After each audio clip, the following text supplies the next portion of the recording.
Hey guys, gals, and non-binary pals, my name is Mercury and I'm the trans handyman. And today is a good day to learn something new and help a stranger in the process. So let's go!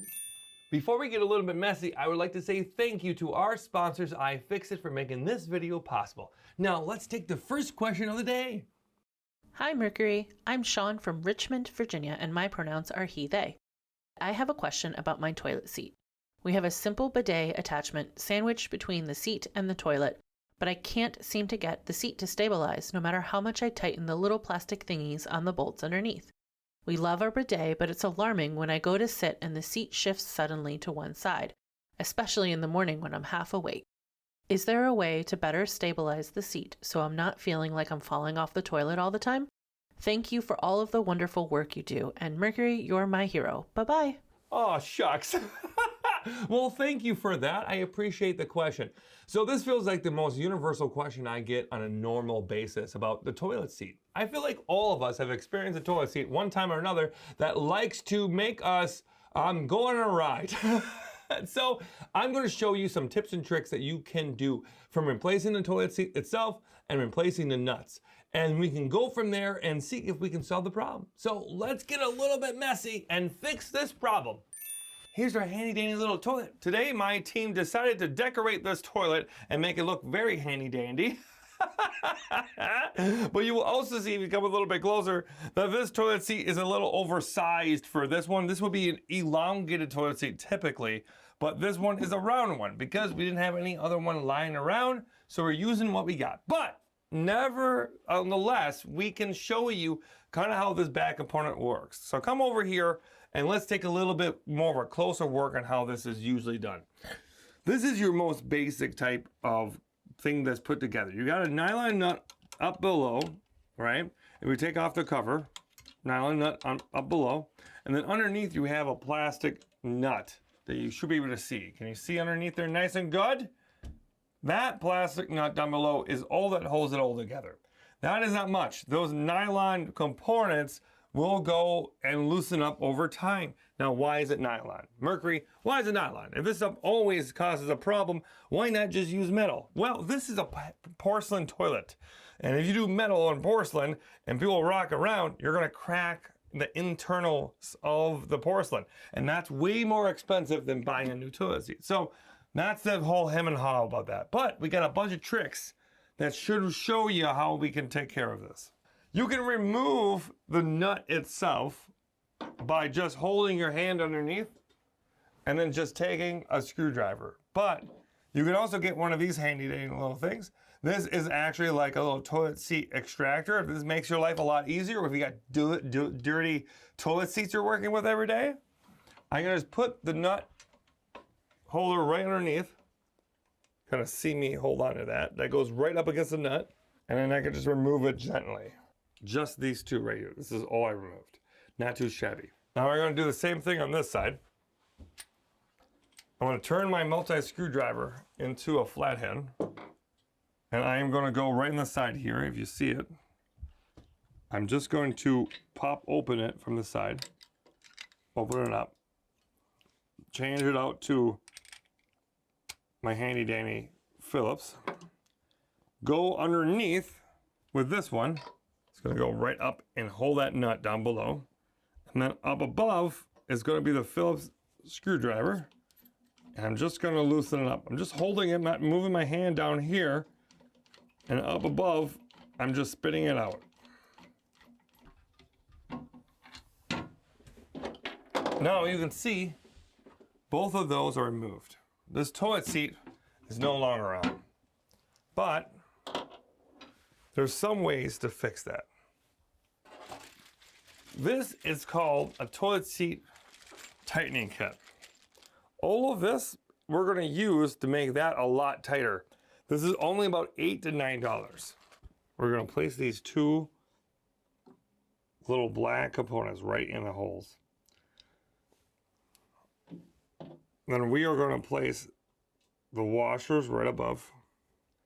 You have thin washers and big washers, and we are going to go with thin ones to keep it good for us. It all depends on what kind of toilet seat you have. And we're going to place it right down in there. Now, we have rubber washers down below. And we're going to slide the metal screws. Now, the rubber components are going to protect all of the stuff inside, okay? The rubber component is going to protect it from the metal. And this is why this is so handy, okay? The big thick ones, if you're not using the thin ones, then you want to use the big thick ones underneath, because that will help make sure it's not going to crack the porcelain when you put the big old nuts on it, okay? We got these metal ones that hook right under this. Gonna make it nice and tight. And then this nut's gonna go underneath there. That's gonna thread into your screw that we just put in, okay? And we're gonna slide it all the way up to the base. And then we're gonna take this bottom component, okay? And we are going to tighten it up.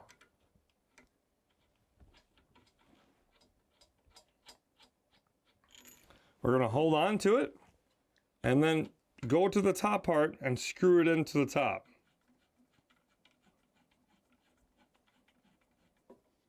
There we go, that's coming really nice. We're gonna leave it just a little loose so we can get the other one. Again, we're gonna take it and bite it into the rubber. And then we're gonna apply this right up underneath here in the screw. And we're gonna go right underneath here. Slide it up. And then take the nut, this side, not this side, and place it right up in there. Make sure you get at least some of the threads going. It's probably gonna go a little faster if we spin it up by finger first. Then you're gonna hold it down here and then go up here and just spin it until you get it to tighten.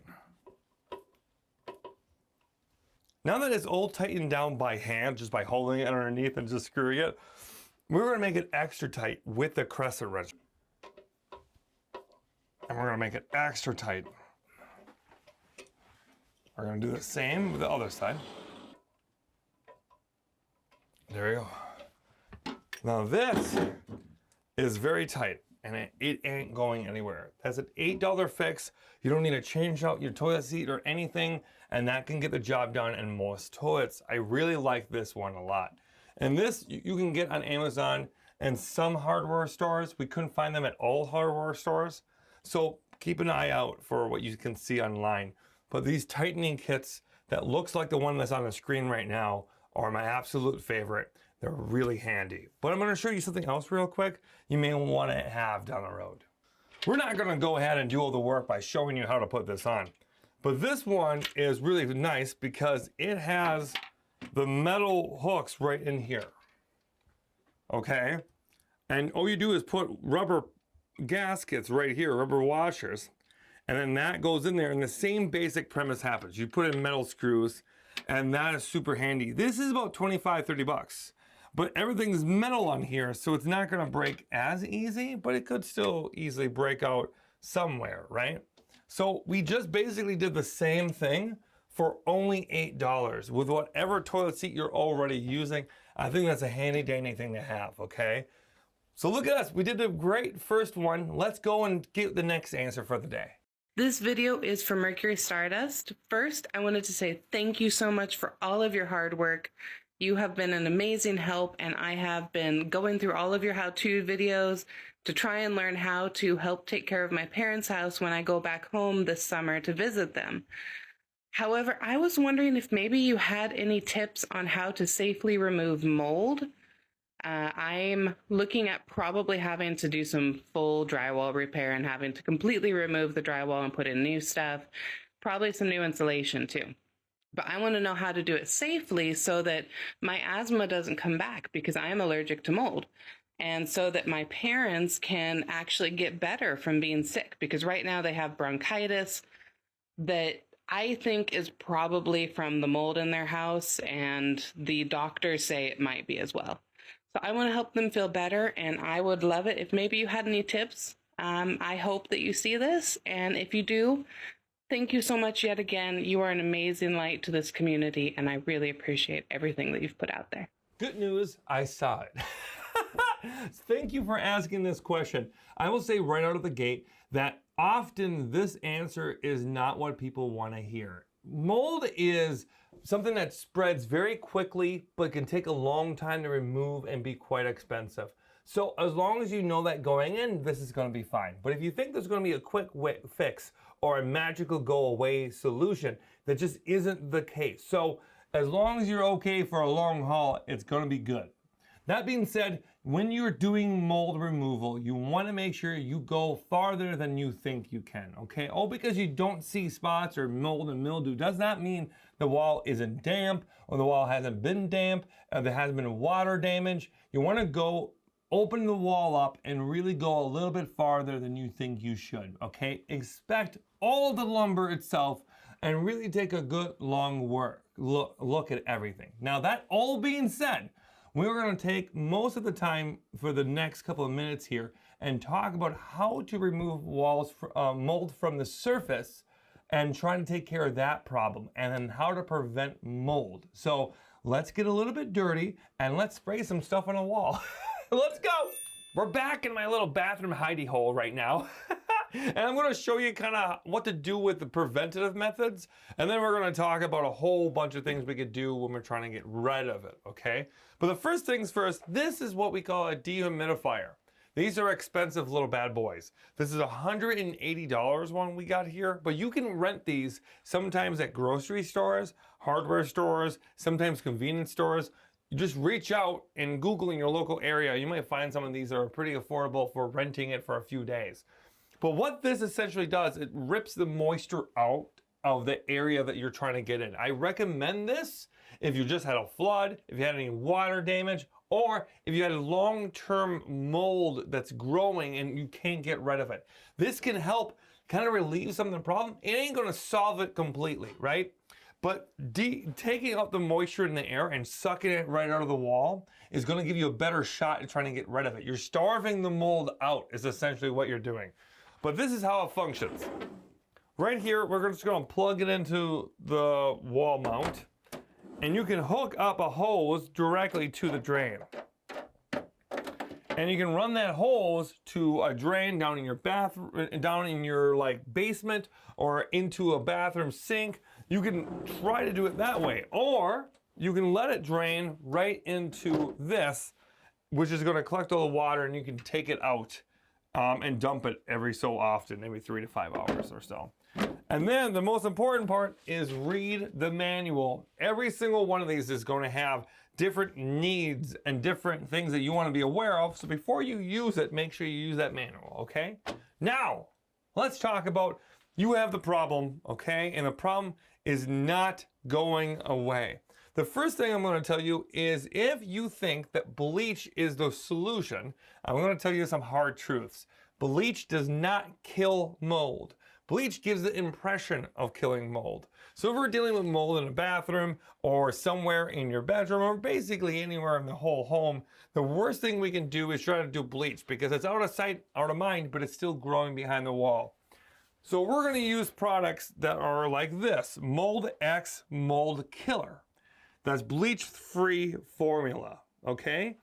Now, Moldex is my favorite product out there when it comes to anything related to mold. I think it does some of the best job and a quicker job than others. However, in some parts of the US and some parts across the world, you can't actually get this stuff because of the chemicals it uses. So be mindful of that. I really like it, but I don't want to put you at risk, but I also don't want you to not get the product when you need it.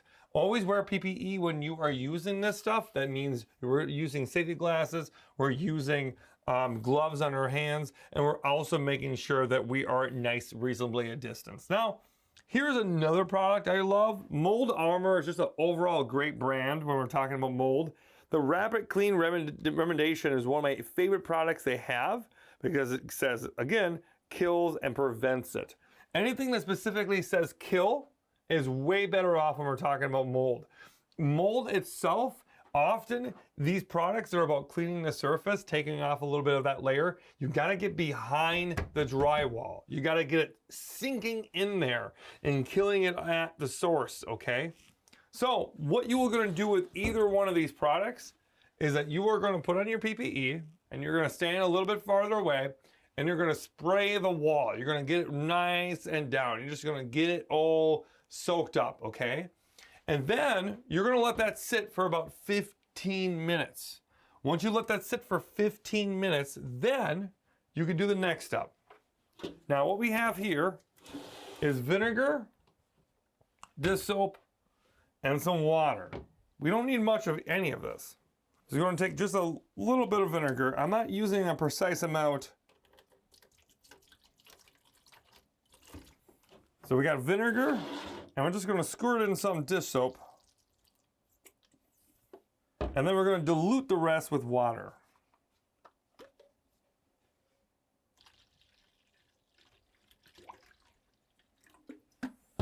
Now this mixture right here is a great way to neutralize the remaining aspects of the mold, okay?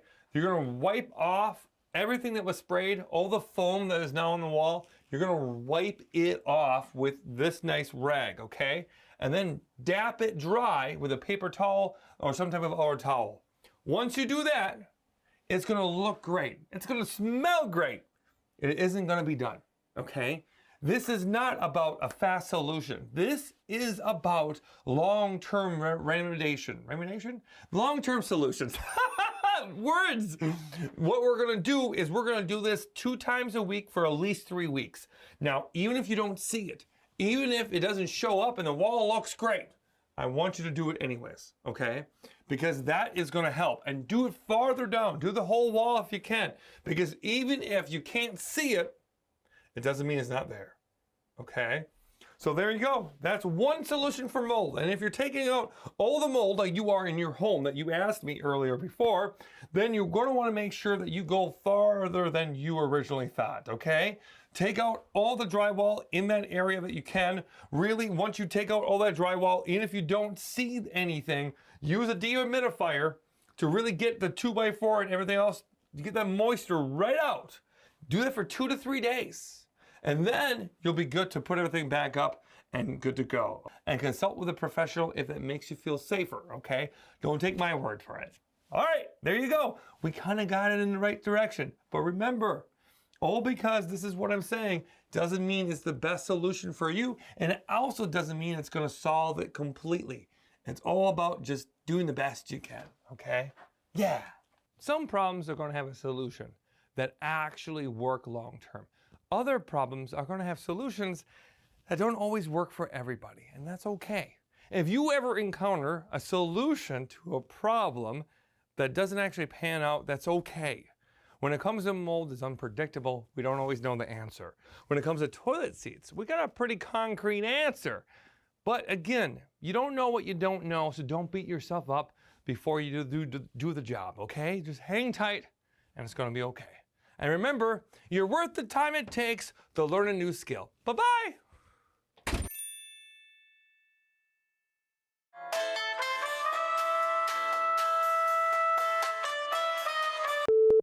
Oh, now I'm ready. I think I got the jiggles out. Yeah, it's not working. I got the jiggles out. Hold on. Skiing. Is that how people ski? I think you're supposed to do something like French fry, pizza, French fry. Is that right? What does this even mean? I've never skied in my life. Pizza, French fry, pizza, French fry. Hip dance. To me, TikTok will like that. It's gonna go viral. Mm-hmm. I'm like your grandpa from the 70s. Okay, you ready? You ready? Of course you're ready. I'm the one dancing. Okay.